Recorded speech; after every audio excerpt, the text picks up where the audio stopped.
There are brands, iconic brands, and then there is Tata. You may have heard of this brand. This iconic hotel in Mumbai that was attacked by Pakistan sponsored terrorists in a 2008 terror attack, for example, is owned by Tata. But Tata is not just a hotel chain's enterprise, it is everywhere in India: cars, trucks, buses, tea, hotels, EV charging infrastructure, airlines, power supply, IT consultancy, steel, and telecom. These are some of the famous arms of the Tata Empire. You have to think hard and find out if there is any business in which Tata has not invested. And now, Tata, which is a matter of pride in India, is set to take on China and give the Communist Party a bloody nose. Hi and welcome. You are watching TFI Global, the foreign affairs and geopolitical analysis arm of the TFI Media Group. I am your host Sanbir, and in this video I will tell you how one Indian industrial conglomerate is giving China one jolt after another. Let's begin. You all know about the Sino-India rivalry, right? Indian army troops have repeatedly taken on the Chinese People's Liberation Army and have successfully shown the Chinese their place. But the battle is now going beyond the borders and armies. It is reaching into the corporate offices of the two countries, and one Indian industrial conglomerate, which is the Tata Group, is giving some serious body blows to the Chinese. Over the recent past, the Tata Group has given three big blows to the Chinese.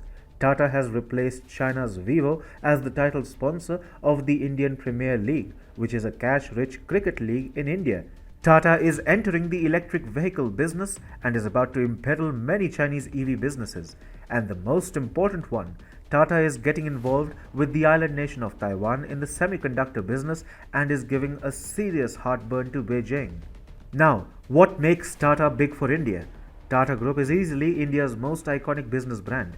Just to give you an example, it has more employees than Toyota, Coke, Facebook, Microsoft, and Google combined. And these are the big companies that I am talking about. It operates in over 100 countries, and Indians simply love Tata, and they have every reason to. Tata has been a part of India's glorious growth story. Tata Consultancy Services, or TCS, is the biggest private employer in India with over 500,000 employees in the country. And this is one of the many business arms of the Tata Empire that I am talking about.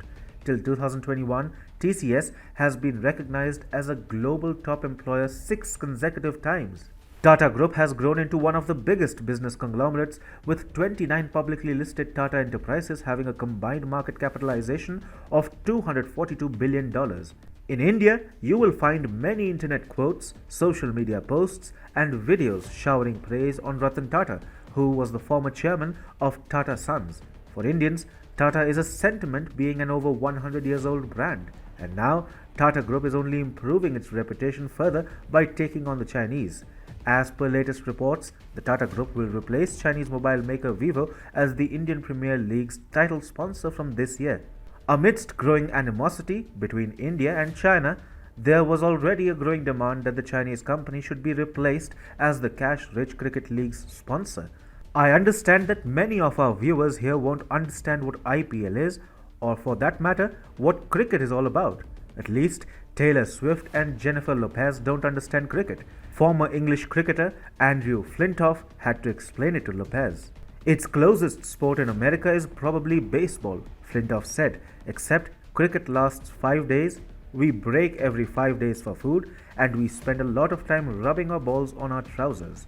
Well, he was just kidding. It is a proper sport and people in India love it, and IPL is club cricket, something like the English Premier League or the EPL.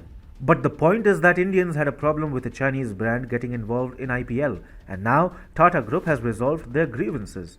Tata has kept pace with time and is now looking to invest close to $300 million in an outsourced semiconductor assembly and test plant. An OSAT plant sources silicon wafers from semiconductor foundries, packages, assembles and tests them, finally turning them into finished semiconductor chips.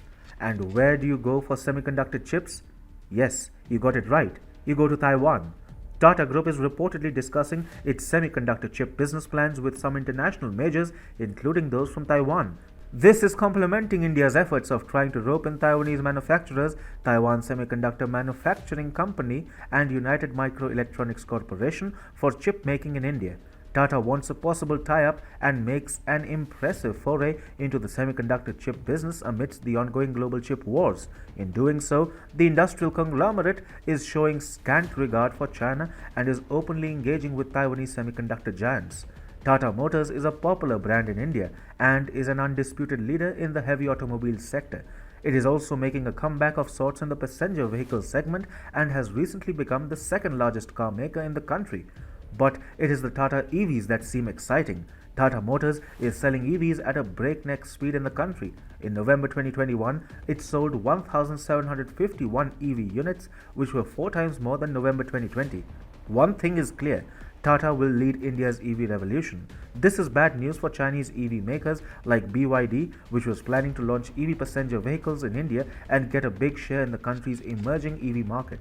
The ongoing battle between India and China is therefore no longer characterized by two militaries, diplomatic establishments, and governments wrestling with each other.